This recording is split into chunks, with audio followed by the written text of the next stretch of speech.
We are back. Today in this video, I am giving you completely for free my exact framework that I use with clients to audit their business, their customer experience, and their operations so that you can take it, go and implement it, and get some mad success.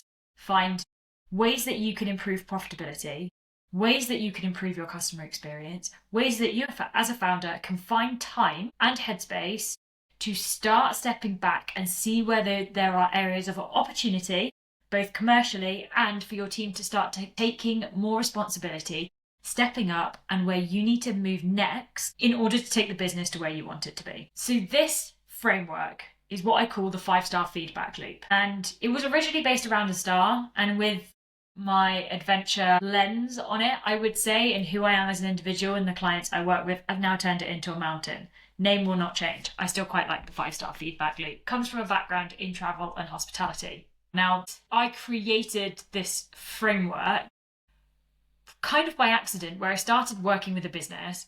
I started going in, understanding what the landscape of services that they had when I started working in the services sector, looked at who was involved, who the company had in it, looked at what it cost them to run said experiences, services, etc., mapped them out, everything that possibly happened, and then we went and looked at, okay, where are the challenges, spoke to the clients, got feedback, we built a plan, and we improved it. I kind of fell into, this is the way I worked. I created this methodology of how I used it, the types of things that I did on a regular basis, and it was always about finding opportunities to develop. Now, this framework is specifically for business owners and managing directors of adventure, experience-based travel businesses.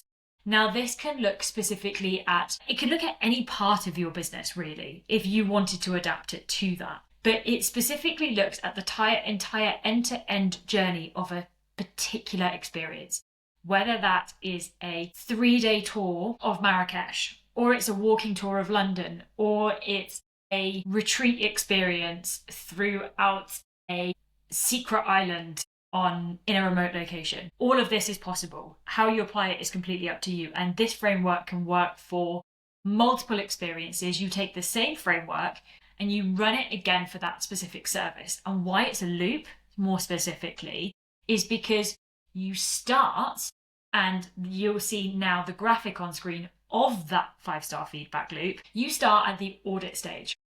Audit the business, you audit the financials, you look at where it's going, and you understand the landscape of what we're looking at. And then you go into collecting feedback. This is what I call the terrain check. This is where you're getting the lay of the land from clients, various stakeholders, could be your team members as well, and yourselves, getting feedback on how this experience ran, what you enjoyed about it, what you didn't, any value moments, what wasn't so good about it. This is where you're getting the honest truth, the real data. Then you're going to map your journey. So this is where you come back and you're going to map out the entire experience, both what goes through on the client side, what happens internally, so what is needed in order to make this experience successful. That's not just what physically happens in a flow, but who's involved in that? What software and technology do we use? What quality control touch points are needed? What happens if this happens? How do we manage those different things? It gets so granular on that specific service, so you have an entire process of how that runs. Then, based off that, this map is now showing what good looks like, what the ideal scenario is. And we can then look at that in conjunction and in collaboration with our feedback that we've gained, our audit that we did on the financials and the overarching business before, and go, okay, what are we missing? What needs to change? What needs to be improved? What do we need to update? And you have a look at that in terms of people, process, systems, tools, what needs to be created, what needs to be removed maybe, what can we take away from this? And all of that built into this plan, in line with your capacity, in line with your goals, in line with what's happening over the next 6 to 12 months. How are we going to actually change, update, and implement this? And then once you've done that, you're implementing, you're testing, you're seeing if this is working. Then what you do is you go all the way back to the start again. That is the framework. And why it's a loop is because ideally you would want to be doing this kind of cycle, maybe not the business audit in itself, but elements of that on a regular basis. Typically, it can take anywhere, and depending on what service you're looking at, how many services you're looking at, it could take anywhere from a month, a week, to 6 months. It really depends on the time allocation that you could give to this as a business to be able to improve this. There are some times of the year I would always recommend like a quiet part of the season, coming to the end of the season. This is great to be able to go through because you're naturally collecting all your feedback and looking at the experiences, the trips, the itineraries that you've run to be able to develop and improve them anyway. So it ties in really nicely with that time to be able to go through this so that you are working on these before the next summer season would possibly happen. Where you would start on this journey, I would always recommend to start on the audit part. But once you've run through it once, you can take out elements of the audit and you're not then remapping again, you're just refining the existing map. So the time is lighter because you've got the foundations to then work from. I'm not going to hold you in suspense any longer. I'm going to run you through the framework so that you can dive in, follow along, grab a pen, a pencil, use this video. Let's jump in. Now we are going to dive into the different sections of the 5-star feedback loop. So firstly, we start at base camp. You have some questions here on the screen that you can reference and look at. We look at everything about the business that's actually true. So this is where I would always advise you to get up things like your Zero, your CRM, any project management or trip management software that you have, any client feedback, where that all goes, any TripAdvisor reviews, anything that comes through if you're using any OTAs like Viator, Get Your Guide, things like that. Pull all of that information together, have it ready, because what you're going to audit is your finances, your team's time, the structure of your services, what's actually going on. And this looks at more high levels of financial data. How many times have we run this trip? What were our margins on this trip for what we wanted compared to what we actually have? So how will we start it would be bringing all those things together, typically looking at, and I always start with looking at where your business wants to go, because how we audit might determine which services or experiences that we're actually looking to audit. We might be removing some, or we might be looking to increase. As you go through this, you're going to be looking at where your time's going, what the structure of your business looks like, what the structure of your services and finances look like. And you've also got to look at this point is, who are your clients? And if you say everybody is my client, I would strongly disagree with you, because your trips, your business, and your unique expertise, your way of delivering, the types of experiences that you give are going to be more ideal for one specific person or one specific type of person. There is a reason though why they come to you. And that's one thing we do have to understand in this, because some of the times that the reason our trips don't go very well is because they weren't necessarily the ideal client for this trip.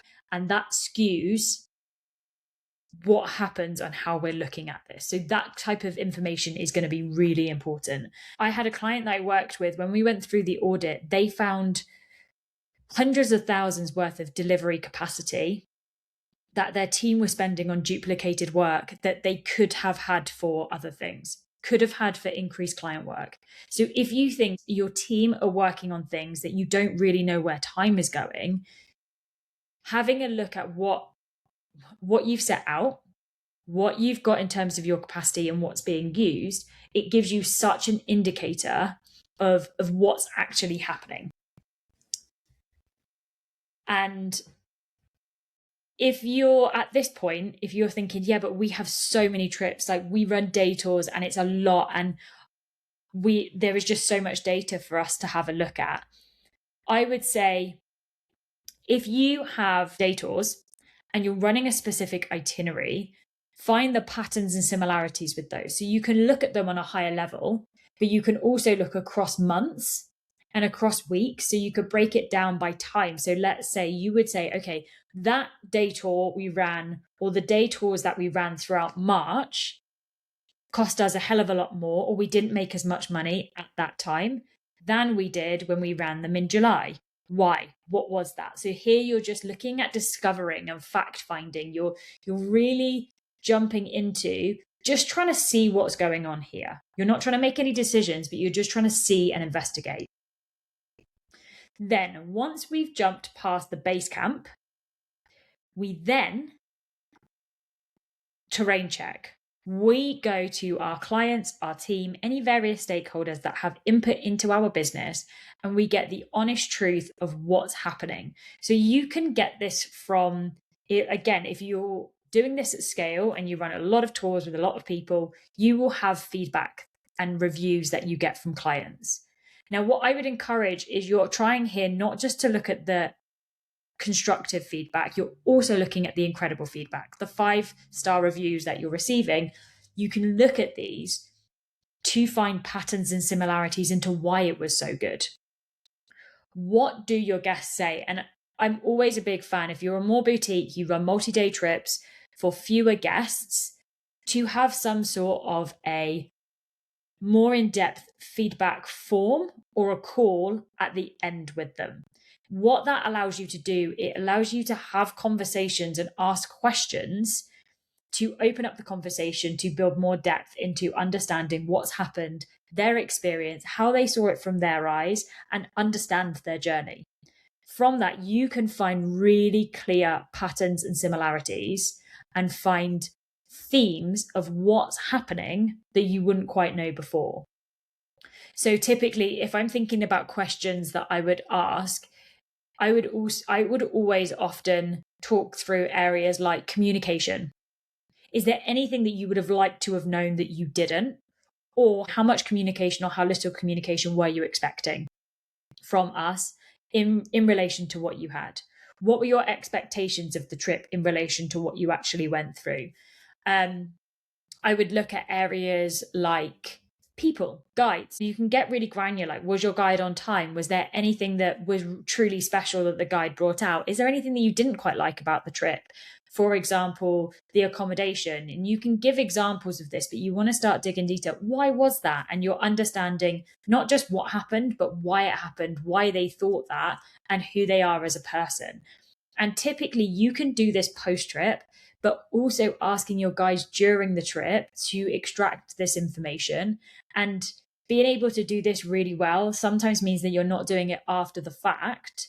You're doing this while they're there. So building ways that you can continually ask for feedback while the trip's still going on. And what you're looking for there is, as you're going through this feedback, you're understanding both the operational things that you can do to improve, the opportunities that you have to refine, automate potentially, anything that you may have missed that they expected or that was communicated. And you're finding gaps maybe of things that didn't go so well to be able to improve them. But what you're also looking for is those incredible things that are standards that you must keep because they were so great. The most recent client I did a client interviews project with, what it did do was just validated all the things that they said about themselves. So the values that they were saying for themselves as a business, that they were proactive, they were really patient, they broke things down so that it wasn't complicated, it was really easy to understand. And what that meant was when they were refining their positioning as a business, it was really easy to do so because what their clients said was the things that they were putting out into the world. And it's that reaffirmation that what you say about yourself is what your guests think. So you're not making changes or adaptations based on assumption. Once you've got all that information, you pull together what you got in the audit, what you got throughout your feedback calls, and then you're going to map. You're going to chart the course of what good looks like.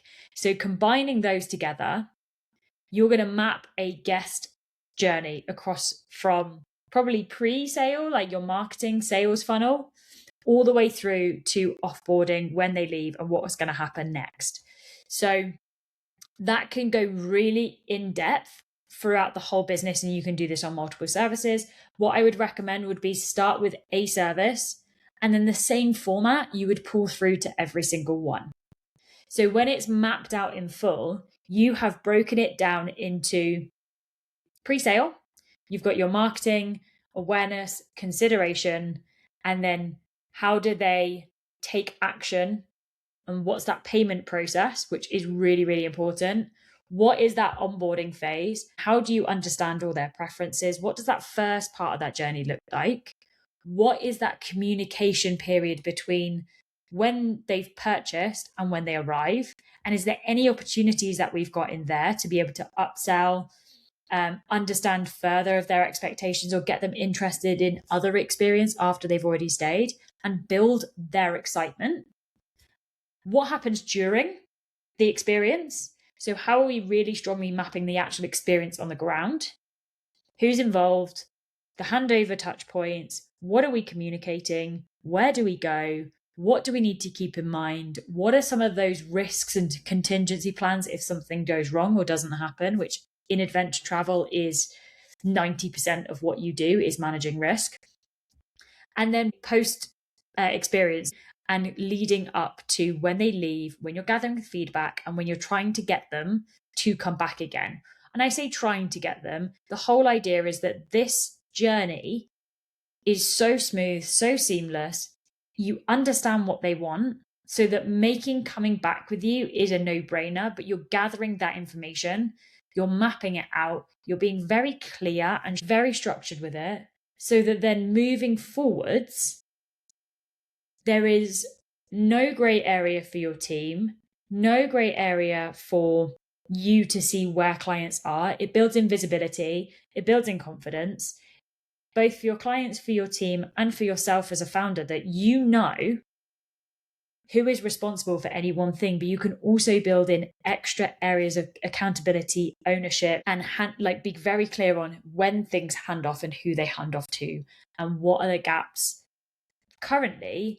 And based on this ideal of good, you've got the map, you're building the plan, and hence the summit strategy of how you are going to put this in place. So I would say up until this point, it's all really designing, experiencing theory based. You're gathering all your information, you're mapping it all out. This is where you're starting to build, okay, how are we going to put this plan into action? Which is really, really important. Without this, you've got all this information and you're not doing anything with it. And that's probably one of the biggest things I see when I do this work with someone, me building this plan with them and helping them break it down into something that's manageable, easy to implement, and is in line with their capacity and doesn't just rely on them as a founder to own it, makes a huge difference. Because when you're the only person that's owning this, you're the only person that's implementing it, it's really hard to get your team on board with the change. Now, I have been in a business where we started work on improving their customer experience, their operation, and we didn't. And this was a couple of years ago where I didn't have probably the confidence, the skills I do now. And we thought we brought their team in, that we thought we had. And we thought we'd got that structure, confidence, that buy-in from the team that this was a really good idea. We were really, really wrong. The team were really resistant to change. Any idea that was brought to the table, they completely kiboshed it and were like, yeah, but we're doing it this way. This is the way that we've always done it. And that, I would say, when any change in your business as a founder or as a leader, bringing your team and those key individuals into the room right at the start, so they're doing this process with you, will help this be really impactful, because now you're building in how they as individuals are going to champion their area of development. So on the product team, how are you actually developing the experience of the creation of the itineraries? How are we streamlining? How are we simplifying that? How are we looking at gathering our feedback? And you align that with your account managers and your customer experience and client experience managers. How are you looking at each of these areas of improvement? Who owns it? How are we measuring our success? And how are we going to know that we've done a good job? But what are the key points of things that we need to do? Like, what are the priorities? What are nice to have tasks? and what are things that we can push later down the line. Because what I always think is you've got to understand what's your capacity. It's great to build a really solid plan, but if you've got no capacity to implement any of this stuff, it's then going to sit there and collect dust when no one's doing it. So what you need to understand is, what can we do? What are big projects that we can do when we're quieter? What are smaller projects that actually are going to make the biggest difference? And what are some really quick wins that are going to take no time at all that we can implement and we can run with, that might not feel like much, but we know that they're going to make the biggest difference to our guest experience, save us time internally, and help us to grow the business. And then after you've done that, you've built your strategy, it's all about implementing it. It's going in and doing it. So at this point, you're going through the Ascent. You are testing, reviewing, and evolving. So you are putting these things into action. And some of these things that you've outlined, some of the areas of improvement, you might implement them and it might not work out quite the way you've hoped.